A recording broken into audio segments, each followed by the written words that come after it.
অধিকাংশ মানুষ যেই জন্য আজকের খুতবাটা আমি প্রস্তুত করেছি, এর আগে এই বক্তব্য আমি কখনো করিনি, আজকে আপনাদের জন্য প্রথম এটা আমি লিখেছি এক সপ্তাহের মধ্যে। এর মধ্যে কিছু ত্রুটি থাকতে পারে, কারণ অনেক কিছু তো আছে, এগুলো আমাকে জড়ো করতে হবে।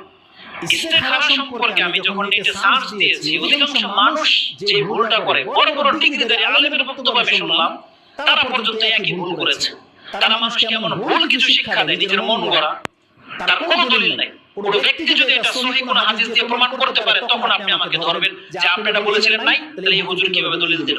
দলিল থাকলে আপনি তারটা মেনে নেবেন, আমারটা ছুঁড়ে ফেলে দিবেন।